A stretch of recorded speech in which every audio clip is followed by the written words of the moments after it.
வணக்கம் மக்களே, இந்த வீடியோவில் நம்ம ஆன்கோயிங் ஐபிஓவான சிஎம்ஆர் கிரீன் டெக்னாலஜி ஐபிஓவோட ஃபைனல் வியூ தான் வந்து பார்க்க போகிறோம்.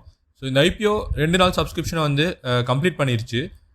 ஸோ இந்த ஐபிஓ வந்து நல்ல ஒரு மொமெண்டமில் தான் இந்த ஐபிஓட சப்ஸ்கிரிப்ஷன் வந்து போயிட்டுருக்கு.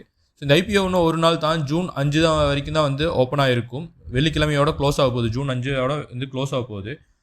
ஸோ இந்த ஐபிஓவை லிஸ்டிங் எயினுக்கு கன்சிடர் பண்ணலாமா வேண்டாமா, டே 3 இந்த ஐபிஓட சப்ஸ்கிரிப்ஷன் எப்படி இருக்க போகுது, லேட்டஸ்ட் ஜிஎம்பி என்ன, எக்ஸ்பெக்டட் லிஸ்டிங் எயின் என்னவா இருக்க போகுது போன்ற விஷயங்கள் நம்ம இந்த வீடியோவில் டீட்டெயில்டாக பார்க்க போகிறோம். இப்போ இந்த ஐபிஓ ஒவ்வொரு கோட்டாலையும் எவ்வளோ டைம்ஸ் வந்து சப்ஸ்கிரிப்ஷன் ஆகிருக்குன்னு பார்ப்போம். ஸோ டே 1ல் பெரிய சப்ஸ்கிரிப்ஷன் QIB கோட்டாவில் இந்த ஐபிஓவில் ஆகலை. பட் டே 2ல் வந்து பார்த்தீங்கன்னா 3.45 டைம்ஸ் வந்து ஓவர் சப்ஸ்கிரிப்ஷன் ஆகிருக்கு. NIA கோட்டாவே வந்து பார்த்தீங்கன்னா ஹை நெட்வொர்த் இன்வெஸ்டர்ஸோட கோட்டாவது NIA கோட்டா. அதுவுமே வந்து பார்த்தீங்கன்னா டே 2ல் வந்து 21 டைம்ஸ்க்கு மேலே வந்து ஓவர் சப்ஸ்கிரிப்ஷன் ஆகிருக்கு. ஸோ ரீட்டைல் கோட்டாவே வந்து பார்த்தீங்கன்னா டே 1லேயே வந்து 2 டைம்ஸ் வந்து ஓவர் சப்ஸ்கிரிப்ஷன் ஆகிருச்சு. இன்றைக்கி டே 2ல் வந்து பார்த்தீங்கன்னா 8 டைம்ஸ்க்கு மேலே வந்து ஓவர் சப்ஸ்கிரிப்ஷன் ஆகிருக்கு. எம்ப்ளாயி கோட்டாஸுமே வந்து எம்ப்ளாயிஸுமே வந்து பார்த்தீங்கன்னா நல்லா இன்ட்ரெஸ்ட் காமிச்சிருக்காங்க டே 2ல். இந்த கோட்டாமே பார்த்தீங்கன்னா 6.8 டைம்ஸ் வந்து ஓவர் சப்ஸ்கிரிப்ஷன் ஆகிருக்கு. ஸோ இதில் பார்த்தீங்கன்னா ரீட்டைல் இன்வெஸ்டர்ஸ் வந்து ரீட்டைல் கோட்டா 8 டைம்ஸ்க்கு மேலே ஓவர் சப்ஸ்கிரிப்ஷன் ஆகிருந்து பார்த்துருந்தோம். இதில் ரீட்டைல் கோட்டாக்கு வந்து பார்த்தீங்கன்னா 35% வந்து ஒதுக்கியிருக்காங்க. QIB இன்வெஸ்டர்ஸ்க்கு வந்து 50% ஒதுக்கியிருக்காங்க. ஸோ இந்த 2 கோட்டாவும் எந்த அளவுக்கு சப்ஸ்கிரிப்ஷன் ஆகிறத பொறுத்து தான் இந்த ஐபிஓவோட ஓவரால் சப்ஸ்கிரிப்ஷன் இருக்க போகுது. இந்த ஐபிஓ ஓவராலாக 2 நாளில் வந்து 9.6 டைம்ஸ் வந்து ஓவர் சப்ஸ்கிரிப்ஷன் ஆகிருக்கு. ஆல்மோஸ்ட் 10 டைம்ஸ் பக்கம் வந்து ஓவர் சப்ஸ்கிரிப்ஷன் ஆகிருக்கு. இப்போது டே 3ல் இந்த ஐபிஓ எப்படி பெர்ஃபார்ம் பண்ண வாய்ப்பு இருக்குது அப்படிங்கிறத வந்து பார்ப்போம்.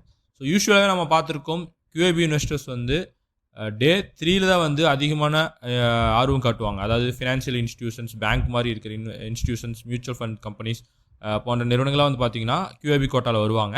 ஸோ இவங்க வந்து யூஸ்வலாகவே வந்து டே 3ல் தான் வந்து, அதுவும் வந்து போஸ்ட் லஞ்சுக்கு மேலே தான் வந்து அதிகமான இன்ட்ரெஸ்ட் காட்டுவாங்க.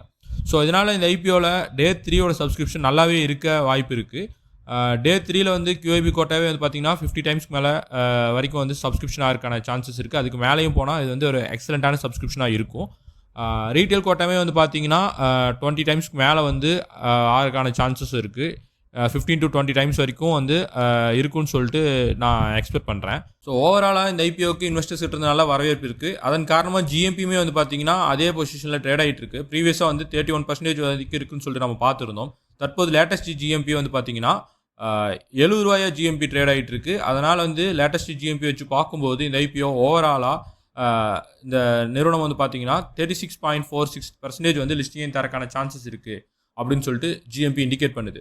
ஸோ டே 3ல் வந்து சப்ஸ்கிரிப்ஷன் வந்து ரொம்ப ஹியூஜாக இருந்ததுன்னா கண்டிப்பாக இந்த GMP இதோடவும் உயரக்கான சான்சஸ் இருக்குது. 40% வரைக்குமே போகிறக்கான சான்சஸ் இருக்குது. ஒருவேளை டே 3 எக்ஸ்பெக்ட் பண்ண அளவுக்கு போகலினா வேணால் இந்த GMP ட்ராப் ஆகிறதுக்கான சான்சஸ் இருக்குது. பட் இந்த GMP வச்சு லிஸ்டிங் எண் கண்டிப்பாக இதே லெவல் இருக்குன்னு சொல்லிட்டு நம்ம சொல்ல முடியாது. குளோபல் க்ளூஸ் வந்து பார்த்திங்கன்னா குளோபல் லெவலில் வந்து மார்க்கெட்ஸ் வந்து பெரிய மொமெண்டமில் இல்லை. So Indian market maybe listing அன்றைக்கி வந்து ஒரு டவுன்ஃபாலை சந்திச்சுதுன்னா, கண்டினியூஸாக 2 or 3 days வந்து மொமெண்டம் டவுனாக இருந்துச்சுன்னா இந்த ஐபிஓவோட லிஸ்டிங்கும் வந்து அது வெகுவாக பாதிக்கிறதுக்கான சான்சஸ் இருக்குது. ஸோ இந்த ஐபிஓவில் ஆனால் டீசெண்டான லிஸ்டிங் கண்டிப்பாக இருக்க சான்சஸ் இருக்குது. 10%க்கு மேலே லிஸ்டிங் ஏன் இருக்குன்னு சொல்லிட்டு நம்ம எக்ஸ்பெக்ட் பண்ணுறோம். பட் எதுவுமே நம்ம உறுதியாக சொல்ல முடியாது. இப்போ இருக்கிற சுச்சுவேஷன் வச்சு பார்க்கும்போது ஒரு நல்ல லிஸ்டிங்கும் தரக்கான ஐபிஓவாக தான் இப்போதைக்கு தெரியுது. ஸோ அதுக்கு தகுந்த மாதிரி நீங்கள் ரிஸ்க் எடுக்க தயாராகிக்குங்க.